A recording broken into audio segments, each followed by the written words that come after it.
हरे कृष्णा। आप सभी का ड्रॉपलेट्स ऑफ नेटर चैनल में स्वागत है। तो आज हम देख रहे हैं कि कैसे ओलंपिक्स में नीरज चोपड़ा ने हमारे देश के लिए मेडल लाए हैं और सभी देशवासीगण आज बहुत प्रसन्नचित है। तो मेरा भी उनको बहुत बहुत अभिवादन है, धन्यवाद है। आपने देश का इतना सुंदर नाम रोशन किए हैं। पर उसी तरह से जिस प्रकार से खेल में आपने इतना सुंदर नाम रोशन किए हैं, तो हमारा मनुष्य जीवन का उद्देश्य भी सफल तब हो पाएगा जब हम कृष्ण नाम का भी प्रचार करेंगे, जप करेंगे, अपने जीवन में अपने धर्म को पालन करेंगे। तो इसके साथ में मनुष्य जीवन तो इसमें हम जी लिए, अपनी इच्छाओं को, अपनी तमन्ना को खेल के जरिए या सब के जरिए पूरा कर ही लिए। पर मनुष्य जीवन का उद्देश्य अगर सफल करना है, इस 84 लाख के चक्कर से बाहर निकलना है, तभी हमारा असली मनुष्य जीवन सफल हो पाएगा।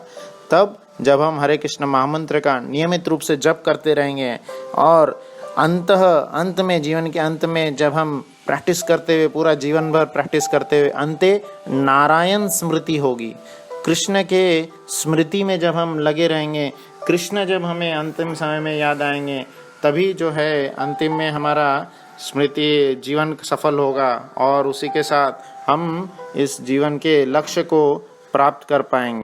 भगवान कृष्ण भगवद गीता में बोलते हैं, अंत काले च माम एव स्मरण मुक्त्वा कलेवरम यह प्रयाति समद्भावम याति नास्ति अत्र संशयः। तो जीवन भर हमने जो भी किए, जीवन भर कई सारे मेडल लाए, जीवन भर के हर क्षण में हम भी सफल होते गए, बहुत बहुत अच्छी बात है। पर जीवन के अंत में, जीवन के बाद अगर हम मनुष्य योनि को प्राप्त न करके किसी पशु योनि में चले गए, तब तो ये बहुत दुखद खबर होगा। इसलिए जीवन की सफलता किसमें है? जीवन के रेस में हम गोल्ड मेडल कब ला पाएंगे?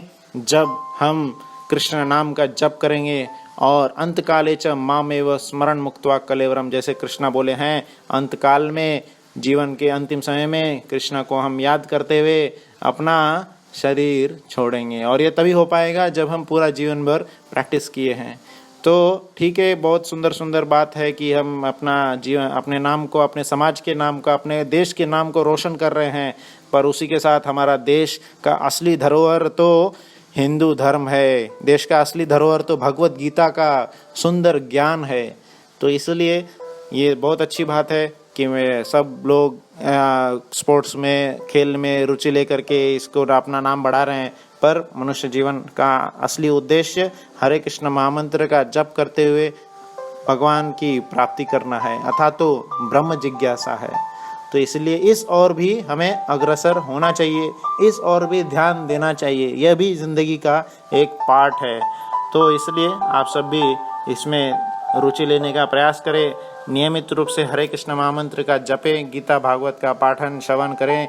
और जैसे तुकाराम महाराज जी बोलते हैं, हरि मुखे मना पुण्याची गणना कौन करी। इतिहास में भक्तों का नाम का गुणगान होगा, खिलाड़ियों का तो होता ही है।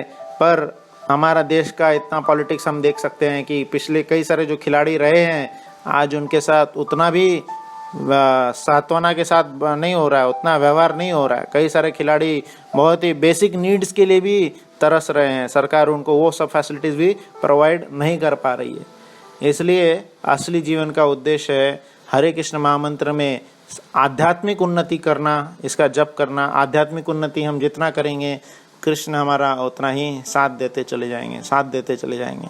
इसलिए सब्र से नम्र निवेदन है कि इसको भी जीवन का एक मुख्य अंग मानते हुए इसमें भी हमें उन्नति करना चाहिए, गोल्ड मेडल लाने का प्रयास करना चाहिए। हरे कृष्ण।